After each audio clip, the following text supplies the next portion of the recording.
परधन परदारा। यदि हम दूसरे के धन की इच्छा रखते हैं किसी भी तरह से, जैसे छल कपट करके कि हम तुमको अमुक अमुक सुविधा देंगे, या हम तुमको अमुक पद प्रदान कर देंगे, अमुक दुख निवृत्ति कर देंगे, अमुक अनुष्ठान के द्वारा, ऐसा भागवतिक प्रलोभन देकर किसी से धन लेना, या सांसारिक किसी छल कपट के द्वारा उसके धन का अपहरण करना, तो आप धन का उधर अपहरण कर रहे हैं, आपके भागवतिक धन का अपहरण उसको जा रहा है जिसका आप धन अपहरण कर रहे हैं, अपने आप ट्रांसफर हो जाएगा। आप छल कपट करके उसका धन ले रहे हैं तो दैवी शक्ति आपके भजन तप पुण्य का फल वहां पहुंचा देगी। सिद्धांत है, बहुत घाटा हो जाएगा। आप क्या समझते हो? आपके निमित्त से जो भी कुछ हो रहा है उसमें आपका तप और भजन खर्चा होता है। इसलिए किसी भी बहाने से ये परधन का प्रतिग्रह या परधन की चोरी या परधन का अपहरण की भावना न रखे, चाहे धामवासी हो या धाम आश्रित हो। इससे आपके सीधे भजन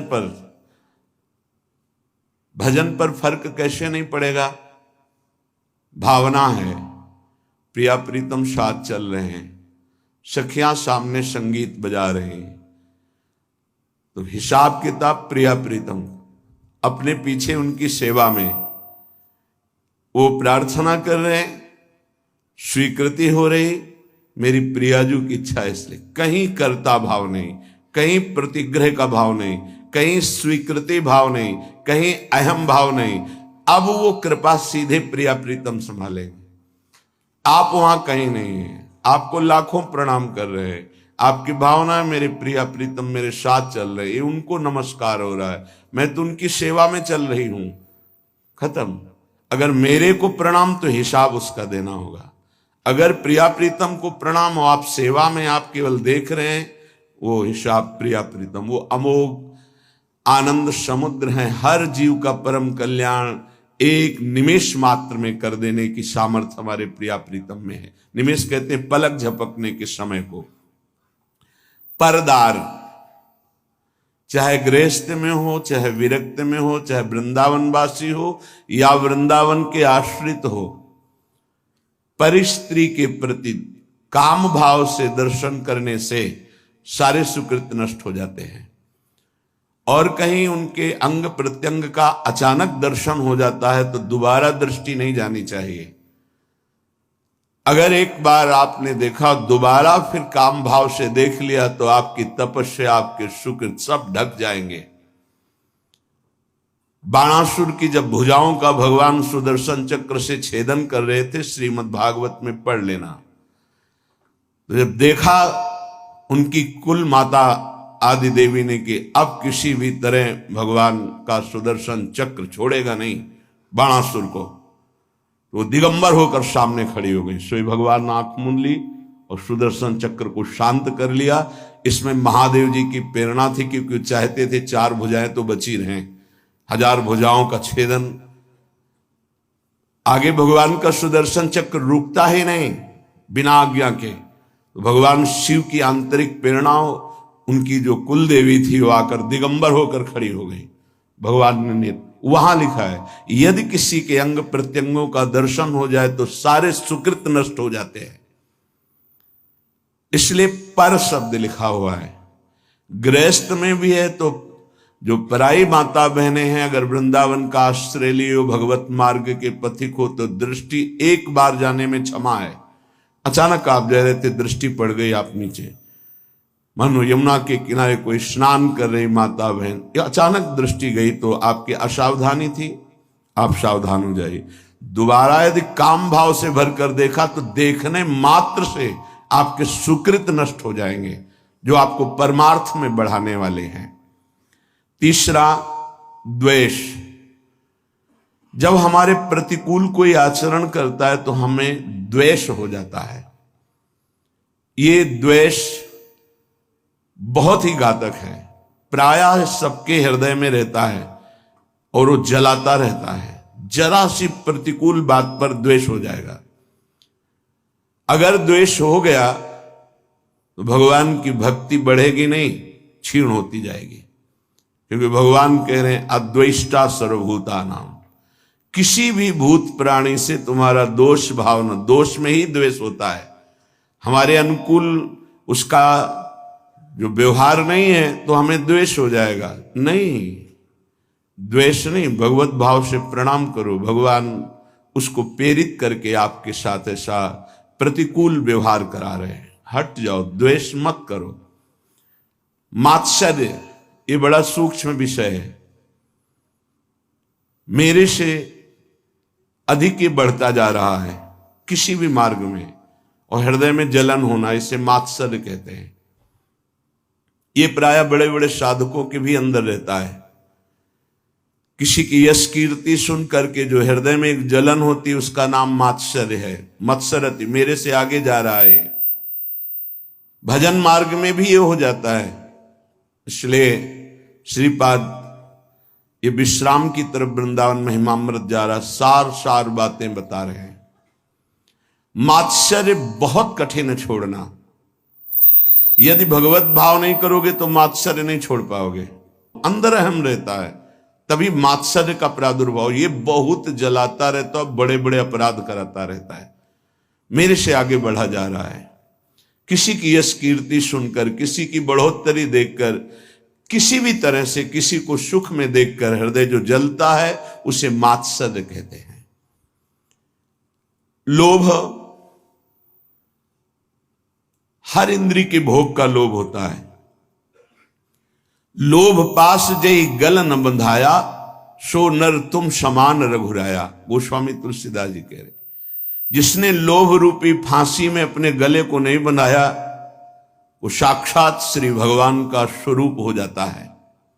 लोभ पास जय गल न बंधाया, सो नर तुम समान रघुराया। चाहे वो स्त्री शरीर में उपासक हो, चाहे पुरुष शरीर में, किसी भी वस्तु का, किसी भी भोग का लोभ नहीं होना चाहिए। किसी भी धन का, स्वर्ण का, पद का लोभ बहुत तरह का होता है।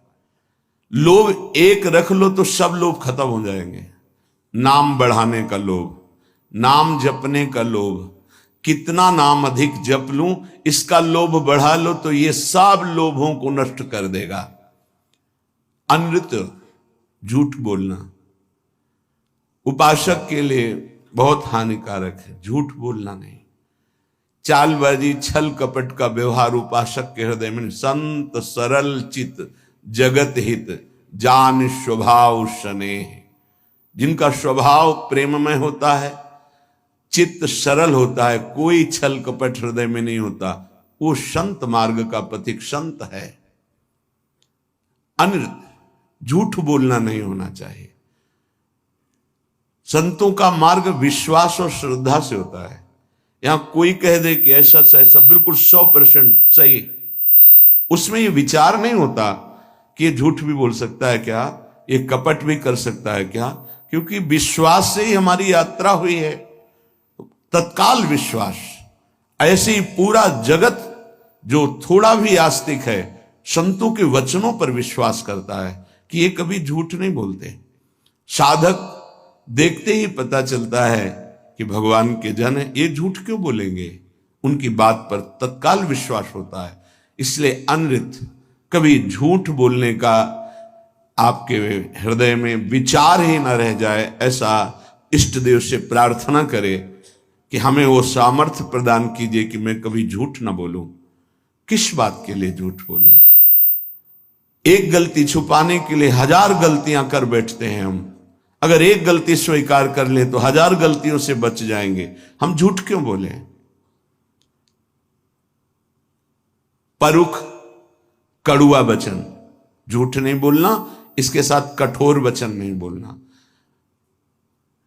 कुछ भजन करने वाले उपासक समझ नहीं पाते, तो ऐसे सेवक जी बड़ा विरोध करके उनके लिए बोल रहे हैं एक रिसाने से रूखे से दीखत पूछत रीति भभूकत धावत। बोले एक ऐसे मानो गुस्सा है रिसाने से, मानो हृदय शुष्क है, रूखे से दीखत, बात करो तो भभूकत धावत। भभूकत धावत, भूकत शब्द श्वान के लिए है, वो एकदम ऐसे नहीं, ऐसा नहीं। उपासक का व्यवहार बहुत सरल, मृदु और उदासीन, दोनों बातें समझनी है।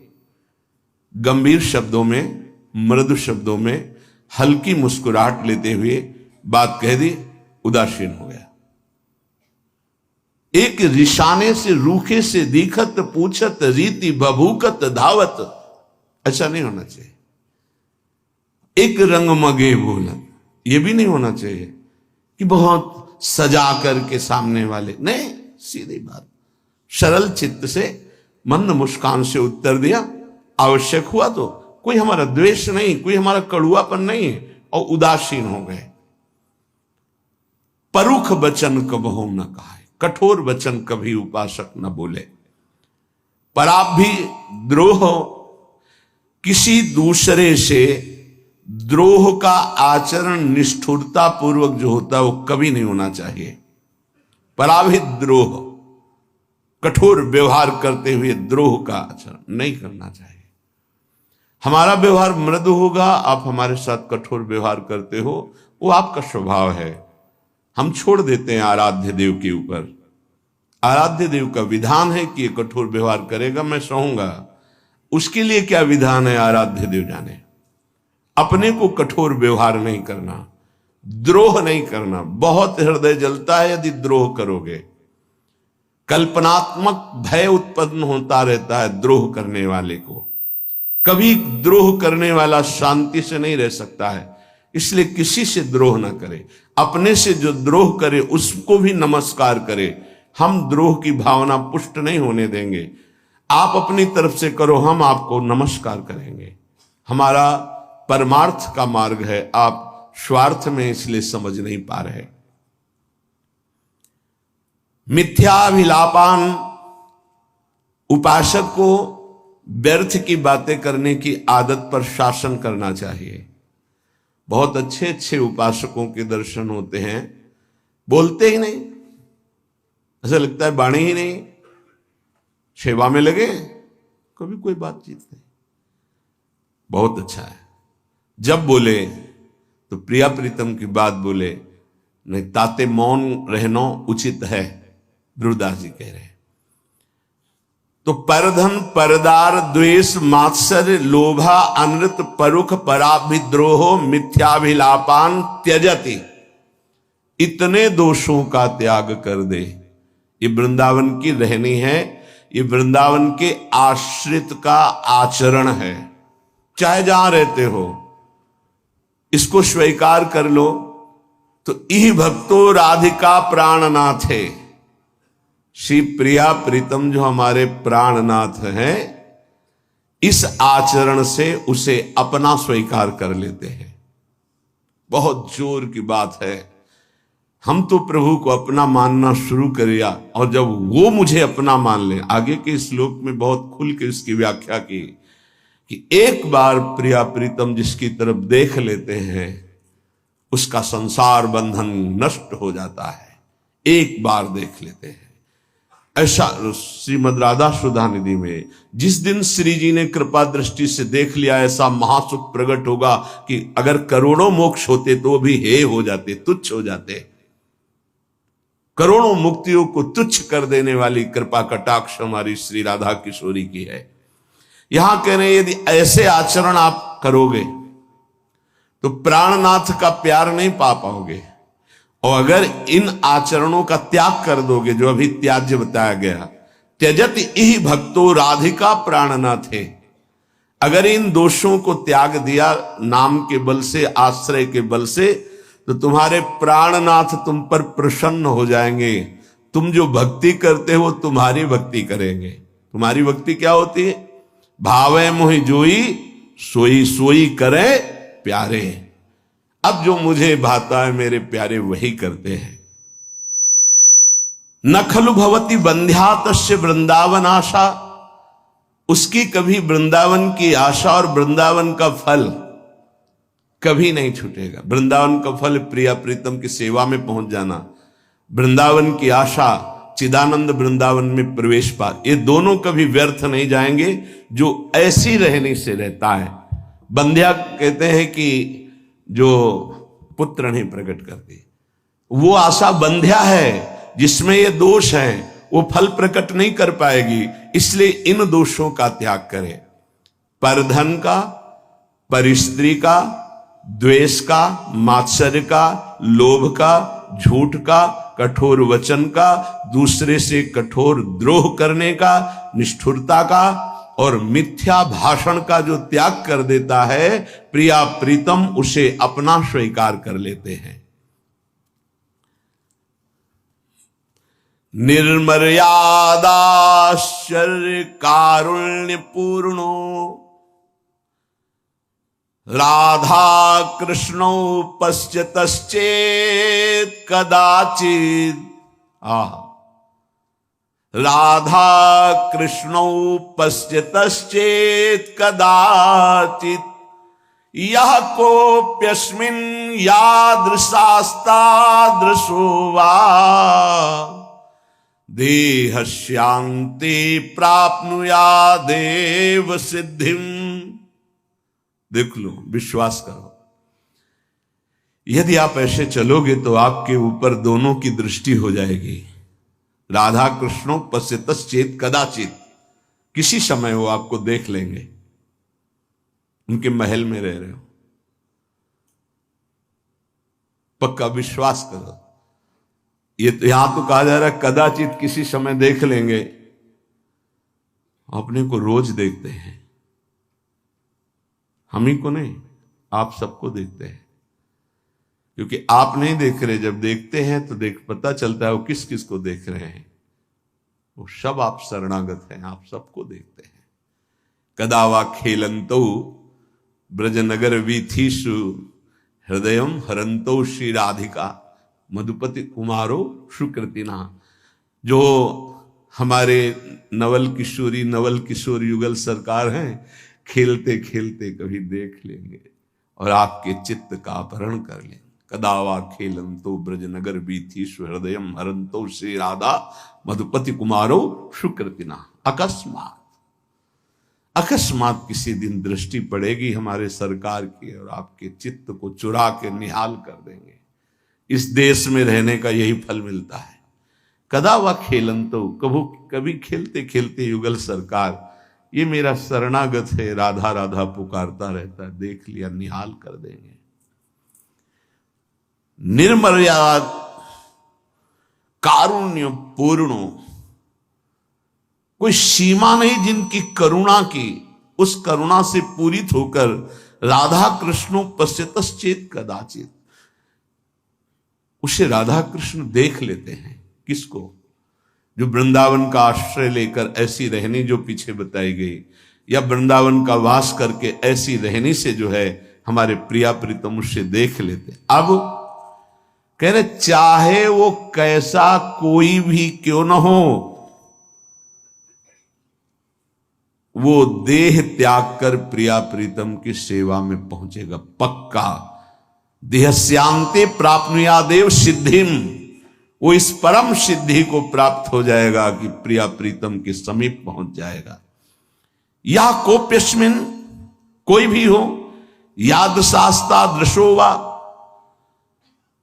वो कैसा भी हो, अगर इस रहनी से वृंदावन का आश्रय ले लिया, वृंदावन की आशा कर ली है, वृंदावन का वास कर रहा है, तो एक दिन प्रिया प्रीतम देख लेंगे, पक्का देख लेंगे। विश्वास करो, जो लिखा है हरिवंश महाप्रभु भी श्रीमद् राधा सुधा निधि में वही, और हृदय भी वही साक्षी इस बात का कि वो देख लेते हैं। और वो जब देख लेते हैं तो फिर निहाल हो जाता है जीव, एक अलवेली मस्ती आती है उसके हृदय में। इसलिए बहुत महिमामयी बात कह रहे हैं कि अभी तक तो हमने तुमसे कहा कि धर्म कर लो, आज कहता हूं अधर्म कर लो। श्रीपाद बड़ी गूढ़ भाषा में कह रहे हैं, कुरु शकलम धर्मम मुंच सर्वत स्वधर्म त्यज गुरुमपि वृंदारण्यवासानुरोधात। आज मैं तुमसे कहता हूं कि एक अधर्म कर लो तुम। क्या धर्म? बोले मुंच सर्व स्वधर्म, सब धर्मों का त्याग कर दो या धर्म कर लो। विनोद की भाषा में कह रहे कि किसी को लगता हो कि मैं अपने कुल धर्म का त्याग करूंगा, अपने किसी का मैं पति हूं, किसी का पुत्र हूं, किसी का मैं पिता हूं, किसी का भाई हूं, कि तो हम भाई होने का क्या धर्म है, पति होने का क्या धर्म है, पुत्र होने का क्या धर्म है, पिता होने का क्या धर्म है, और मैं अमुक वर्ण का हूं उसका धर्म क्या है, बड़ा बड़ा। तो कह रहे हैं आज मैं कह रहा हूं कुरु सकल अधर्मम, आज ये सब अधर्म कर डालो। आगे वर्णन कर रहे हैं क्या धर्म? बोले यद्यपि अपना स्वधर्म पालन करना बड़ी महिमामय है, लेकिन मैं कह रहा हूं सा स्वधर्मम त्यज, छोड़ अपने धर्म को। अरे बोले भगवान तो कह रहे हैं स्वधर्मो निधनो श्रेय पर धर्मो भयावह। तो वही भगवान आगे कह रहे सर्वधर्मान परित्यज्य, वही श्रीपाद कह रहे। बहुत गूढ़ भाषा संतों की होती है। कह रहे कुरु सकल अधर्मम, ये जितनी मैं कह रहा हूं ये सब अधर्म कर डालो। क्या? बोले सर्व स्वधर्म त्यज, अपने स्वधर्म का त्याग कर दो। फिर क्या करो? बोले गुरुमपि त्याज्य, जो गुरुजन, यहां गुरुजन का शब्द गुरु से नहीं है, पूज्य जन है, बाबा हैं, परबाबा हैं, पूज्य जन हैं, जो जिनको हम गुरुजन की तरह आदर करते हैं, बोले उनकी भी अवहेलना कर दो, नहीं सुनना। वृंदारण्य वासानुरोधात, आप वृंदावन का आश्रय, वृंदावन के वास का अनुरोध प्रिया प्रीतम से करके ये सब कुछ छोड़ दो। सातो परम धर्म, ऐसा मत सोचना कि ऐसा करने से अधर्म हो जाएगा।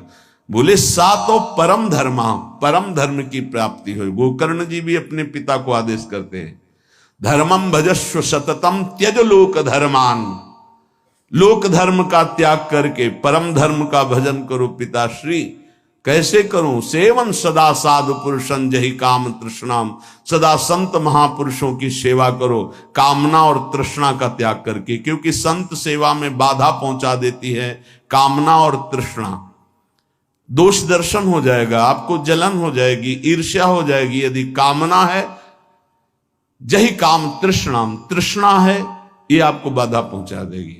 नहीं तो लोक धर्म का त्याग कराकर भागवत धर्म में स्थित करने की सहज सामर्थ्य साधु समागम से प्राप्त हो जाती है। बहुत ऊंची बात कह रहे हैं। सातों परम धर्म, परम धर्म बन जाएगा। च भक्ति, परम भक्ति बन जाएगी। सा गुरुणाम सेवा, परम गुरुजनों की सेवा बन जाएगी। किल कलुष राशिर यदि वासांतराय, यदि वृंदावन धाम का तुम्हें वास मिल गया, आश्रय मिल गया, तो सबका कल्याण हो जाएगा। तुम्हारे माता पिता प्रपितामह जितने भी हैं, 14 आगे की 7 पीछे की 21 पीढ़ियां परम पद में चली जाएंगी यदि भजन परायण हो गए। पर बड़ा कठिन है, इन बातों को समझ पाना बड़ा कठिन है। भगवत प्राप्ति ही जीवन का परम लक्ष्य है। और देखो जैसा वातावरण होता है उसका प्रभाव पड़ता है।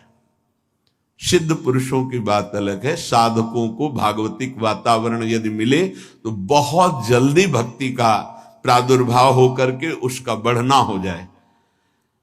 जैसे आप यहां सुन रहे हैं तो भागवतिक आकर्षण हो रहा है, अभी आप बाहर निकले तो सांसारिक आकर्षण धूल डाल देगा। ये जो चिंतन बन रहा है, लक्ष्य बन रहा है, बैठे बैठे देखो लक्ष्य बन रहा है, दोषों के त्याग का और भगवत प्राप्ति का कहीं न कहीं बीज पड़ रहा है। बाहर जाते ही ऐसे केमिकल छिड़क दिए जाएंगे कि वो अंकुरित ही नहीं हो पाएगा। माया का बड़ा प्रभाव है। तो कैसे हम बाहर बचे? हृदय में आश्रय और मुख में नाम जप है, पक्का कोई भी प्रभाव नहीं कर पाएगा। नाम जप चल रहा है, हृदय में आश्रय है, राधा मधुपति पदाम्बुज भक्ति रसपूर दूर मुक्तस्य अजितेन्द्रियस्य कृपया मम